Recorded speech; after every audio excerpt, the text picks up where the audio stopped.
Assalamualaikum warahmatullahi wabarakatuh. Perkenalkan Pak, nama saya Yulinda Shanturi, Prodi PGSD 2D, NPM 2014-0217. Hari ini saya akan menjelaskan tentang makalah model-model pembelajaran IPS. Latar belakang pendidikan IPS sudah lama dikembangkan dan dilaksanakan dalam kurikulum di Indonesia. Mata pelajaran ilmu pengetahuan sosial IPS adalah salah satu mata pelajaran yang berusaha membekali wawasan dan keterampilan peserta didik sekolah untuk mampu beradaptasi dan bermasyarakat serta menyesuaikan dengan perkembangan dalam era globalisasi. Melalui mata pelajaran ilmu pengetahuan sosial, peserta didik diarahkan, dibimbing, dan dibantu untuk menjadi warga negara Indonesia yang baik dan warga dunia yang efektif. Mata pelajaran ilmu pengetahuan sosial di sekolah bertujuan sebagai berikut. 1. Menjabarkan konsep-konsep berpikir kritis dan kreatif, inquiry,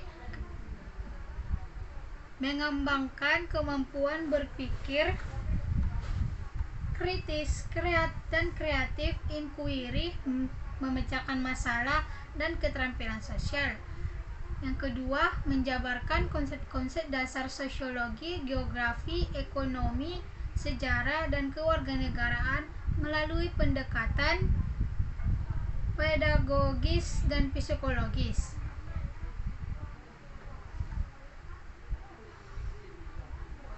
Yang ketiga, ada membangun komitmen dan kesadaran terhadap nilai-nilai sosial dan kemanusiaan. Yang keempat, ada meningkatkan kemampuan bekerja sama dan berkompetisi dalam masyarakat yang majemuk, baik secara nasional maupun global.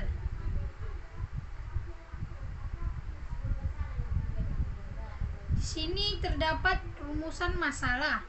Yang pertama, apa pengertian model pembelajaran IPS? Yang kedua, apa saja model-model pembelajaran IPS? Yang ketiga, bagaimana cara mengimplementasikan model-model pembelajaran IPS? Berikutnya ada tujuan pembuatan makalah. Yang pertama, untuk memenuhi tugas mata kuliah pendidikan IPS. Yang kedua, mendeskripsikan model-model pembelajaran IPS. Yang ketiga, ada mengimplementasikan model-model pembelajaran IPS. Baiklah, masuk ke bab 2 pembahasan. Model pembelajaran IPS secara khusus, model diartikan sebagai kerangka konseptual yang digunakan sebagai pedoman dalam melakukan suatu kegiatan. Setiap model pembelajaran mempunyai keunggulan dan kelemahan dibandingkan dengan yang lain. Tidak ada model pembelajaran yang paling efektif untuk semua mata pelajaran atau untuk semua materi. Sebagai seorang guru, harus mampu memilih metode pembelajaran yang tepat bagi peserta didik. Karena itu, dalam memilih model pembelajaran yang diterapkan di kelas yang tepat, harus mempertimbangkan beberapa hal, yaitu tujuan pembelajaran, sifat materi pembelajaran yang akan diajarkan, ketersediaan fasilitas dan media, sumber-sumber belajar, kondisi peserta didik atau tingkat kemampuan peserta didik, dan lokasi waktu yang tersedia agar penggunaan model pembelajaran dapat diterapkan secara efektif dan menunjang keberhasilan peserta didik. Dapat juga diartikan suatu pendekatan yang digunakan dalam kegiatan pembelajaran sehingga proses belajar mengajar akan lebih menarik dan siswa belajar akan lebih antusias dan mampu mengubah prestasi siswa terhadap mata pelajaran IPS akan lebih positif dan akan lebih menyenangkan. Berikutnya kita masuk ke model-model pembelajaran IPS. Dari pembahasan ini yang paling penting adalah model-model pembelajaran IPS. Ada beberapa model pembelajaran IPS yang akan saya jelaskan. Yang pertama, ada model reasoning and problem solving. Reasoning merupakan bagian berpikir yang berada di atas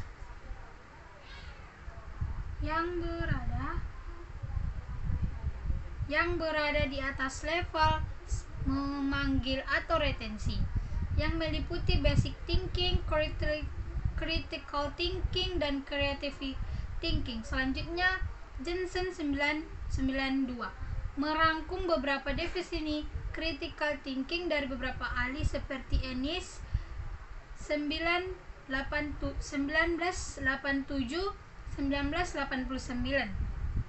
Lichtman 1988, Siegel 1988, Paul 1989, dan McPeak 1981 yang disebut juga The Group of Five.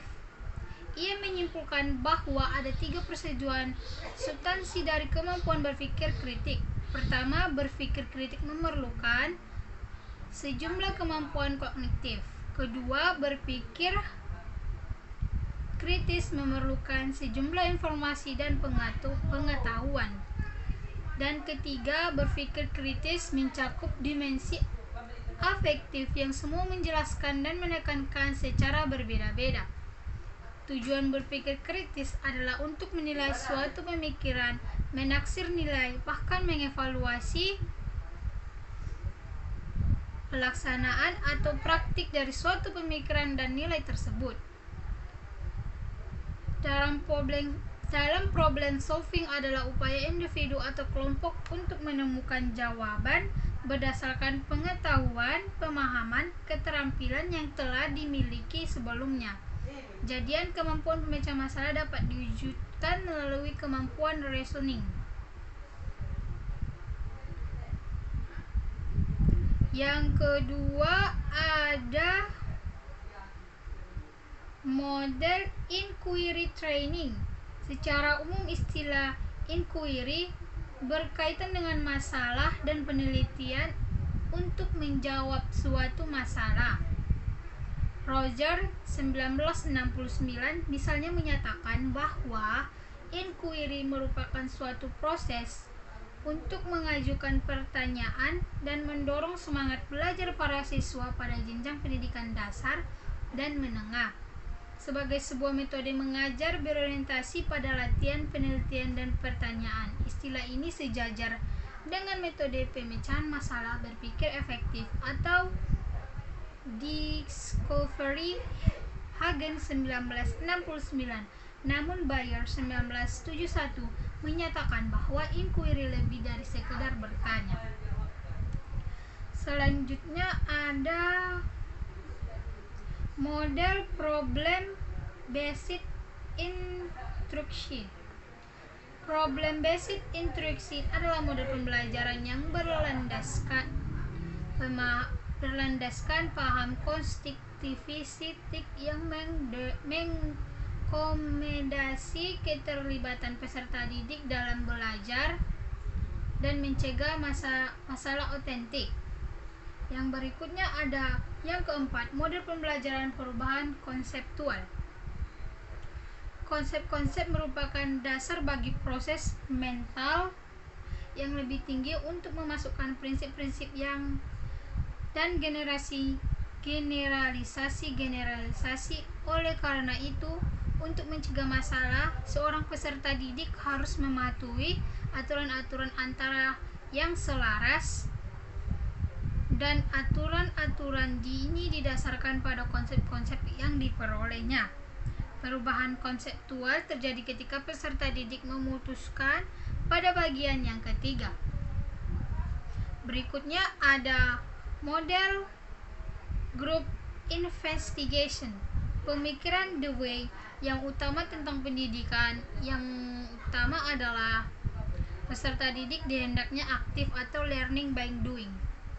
Belajar hendaknya didasari motivasi intrinsik. Pengetahuan berkembang tidak bersifat tetap. Kegiatan belajar hendaknya sesuai dengan kebutuhan dan minat peserta didik. Pendidikan harus mencakup kegiatan belajar dengan prinsip saling memahami dan saling menghormati satu sama lain. Artinya, prosedur demokratis sangat penting. Kegiatan belajar hendaknya berhubungan dengan dunia nyata. Berikutnya ada Yang keenam, model pembelajaran VCT, Fluid Clarification Technique. Teknik klarifikasi nilai atau sering disebut VCT merupakan teknik pembelajaran untuk membantu peserta didik dalam mencari dan menentukan suatu nilai yang dianggap baik dalam menghadapi persoalan melalui proses menganalisis nilai yang sudah ada dan tertanam dalam diri peserta didik. Yang berikutnya ada yang ketujuh, pendekatan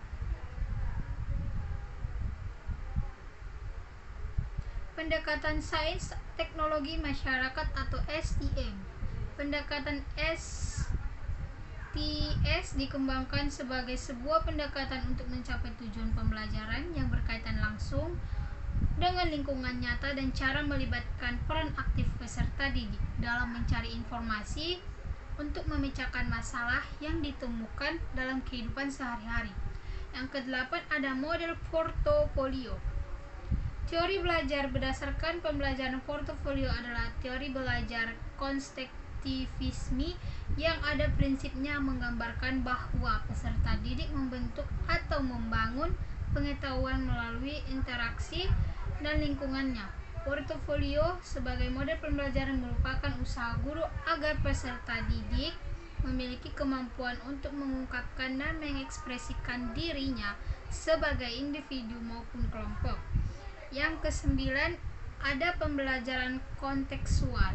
Penerapan pembelajaran kontekstual di kelas melibatkan 7 utama pembelajaran efektif, yaitu konstruktivisme yang bertanya, menemukan, masyarakat belajar, pemodelan, refleksi, dan penilaian sebenarnya.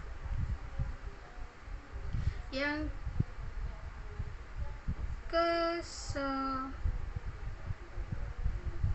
berikutnya ada yang ke-10, model inquiry sosial.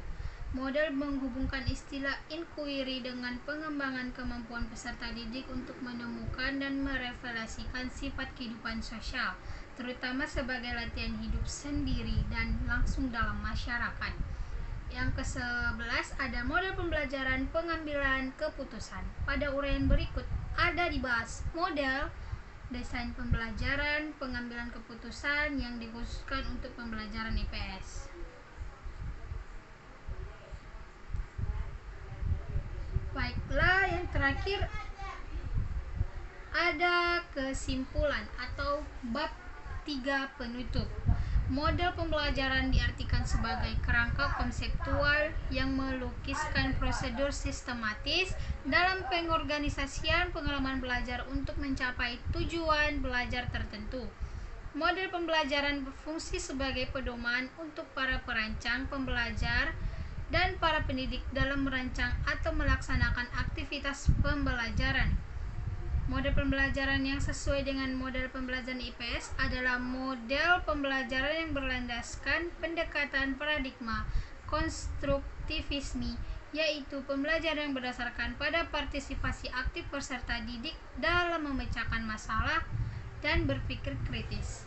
Baik Pak, hanya itu yang bisa saya jelaskan. Saya sudahi dengan wassalamualaikum warahmatullahi wabarakatuh.